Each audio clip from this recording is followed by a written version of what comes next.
And we have Geoff Neal versus Ian Machado Garry.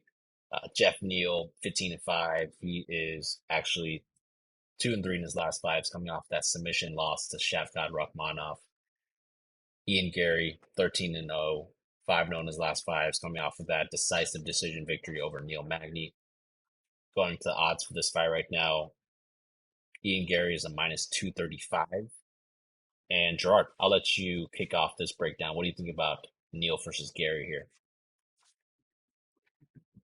I like Geoff Neal a lot as a fighter, and he needs to go in there and pressure pressure Garry and get in the inside and cut off the octagon, which might be hard to come by in this fight though.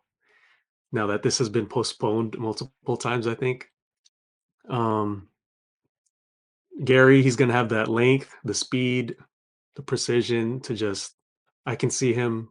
I can see a way where he could just pick apart Neal from distance throughout the whole fight. Uh, Jeff, I think he'll be able to get on the inside, but I don't know for how long. And this fight, originally, I wanted to go Geoff Neal before everything happened. The first time it was ever scheduled, I was gonna go Geoff Neal. Now, after all the, so much time now, uh, my pick here is gonna be Ian Garry. I think this is a must win for Ian Garry. He knows that this is a must win. So I think he's gonna he make this the best camp he's ever had, and he had so much time to prepare for this. Um, but I can easily be swayed back to Geoff Neal come weigh-ins. Yeah, So for me personally, my pick for now is Garry, but I could easily switch to Geoff Neal if I see the weigh-ins and I'm Geoff Neal looks confident, he looks ready, he's ready to go. He was my original pick, but for now, my pick here is Garry. And one thing I will say though, one of the odds for this, I do like the win inside the distance, no action for Geoff Neal. So that might be way a way to go. But yeah, that's those are my thoughts on this fight so far.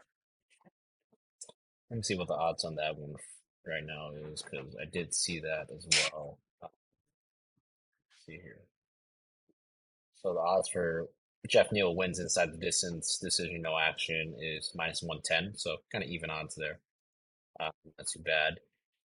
Yeah, I mean, I have similar thoughts to you actually on this fight. However, it's kind of just a reverse way of how which fighter we decided we wanted, not wanted, but kind of saw winning. So initially, I had Ian Garry winning pretty convincingly when the fight was first kind of matched up. But now I do see the case for Geoff Neal. I mean, he's a high level kickboxer, likes to throw powerful hands, good high volume as well, can cause some damage with leg kicks. He has some good grappling, just really good anti wrestler, 87% takedown defense. He's also able to mix in a takedown every now and then. So he's another one of these kind of UFC vets at this point, right? And a high level one at that. He's been fighting in the rankings for a long time. He can land powerful ground and pound on top. I mean, Ian's going to be the more slick and smooth striker, though. I think he has the skill set to just mix in the punches and the kicks. Really values that precision and that timing. Not the most powerful guy in terms of the KOs, but he really has really good accuracy, really good flow through his combos, and he can attack all levels with the head, the body, and the legs. I mean, just look at what he did to Neil Magny, just chopped him up, and actually, they have a common opponent in Neil Magny, right? And Geoff lost to Neil Magny via decision, so that's something that we need to take into account too. Ian pumps out great volume, good accuracy, can just be really overwhelming offense for most people. His striking defense, though, is something that needs to improve. He leaves his chin open and exposed as he backs up, attempts to counter and strike. I mean, this guy was almost KO'd by Song Kanan. So it is very possible that he can get KO'd in this fight or maybe the next fight that he takes. Ian did show some good recovery and durability. Came back in that Song fight and KO'd Song himself. And he also has a background in judo. I mean, able to mix in takedowns as well when his opponents are worried about the striking. I do believe that ultimately Ian will be able to outpoint Neal for 15 minutes. I think that Neal could finish Ian with his less than average striking defense. So even though the pick here is Ian by decision, I'm most likely staying away from this. I really like the Vicente Luque matchup for him a lot better. I thought he was a potential parlay piece in that one.